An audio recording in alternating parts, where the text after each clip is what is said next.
রাতে দেয়াল বেয়ে হাঁটা একটা মেয়ে, হ্যাঁ শুনতে অবিশ্বাস্য লাগছে, কিন্তু সে একদম সত্যি ছিল।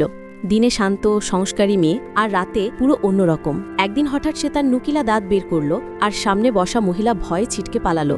সবাই তখন বুঝল এই মেয়ে মানুষ না, এক আসল পিশাচ। সে তার বান্ধবীর সঙ্গে থাকতো, দিনে কফিনে ঘুমাতো, আর রাতে খোলা আকাশে ঘুরে বেড়াতো। নাইট স্কুলে দেখা হলো এক ছেলের সঙ্গে, একেবারেই দুজনের চোখে চোখ, আর সেখানেই শুরু প্রেম। কিন্তু কপালে ছিল টুইস্ট। ছেলেটার বাবা কোনো সাধারণ মানুষ না, একজন ভ্যাম্পায়ার হান্টার। তবুও মেয়েটা অন্যদের মতো না, সে মানুষের রক্ত না, গাছের রস খেত। প্রথমবার যখন মেয়েটা ছেলেটার বাসায় এলো, বাবাটা তখনই সন্দেহ ভরে গেল। খাবারের সময় চালাকি করে দিল রসুন দেওয়া স্যুপ। মেয়েটা হেসে বলল, আমার একটু পেট ব্যথা। কিন্তু শ্বশুর হতে যাওয়া লোকটার চোখে ধোকা গেল না। সে ছেলেকে বোঝাতে লাগলো এই মেয়ে খুবই বিপজ্জনক, কিন্তু প্রেমে অন্ধ ছেলেটা কিছু শুনল না। মেয়েটা নিজেকে লুকাতে অনেক চেষ্টা করলো, কানো করলো, রোদ্রে দাঁড়ালো। কিন্তু একদিন সকালে ছেলেটা জানালার দিকে তাকিয়ে দেখে সে দেয়ালে উল্টো হয়ে গিরগিটির মতো হাঁটছে। পরের দিন মেয়েটা দেখা করতে এলো। ছেলেটা ভয়ে হাতে নিল ক্রস আর রসুন। মেয়েটা শান্ত গলায় বলল, আমি যদি তোমার রক্ত খেতে চাইতাম তাহলে অনেক আগেই খেয়ে ফেলতাম। আমি শুধু বাঁচতে চাই, তোমাকে হারাতে না। এই কথা শুনে ছেলেটার চোখে পানি এসে গেল। সে বুঝলো ভালোবাসা মানে ভয় না,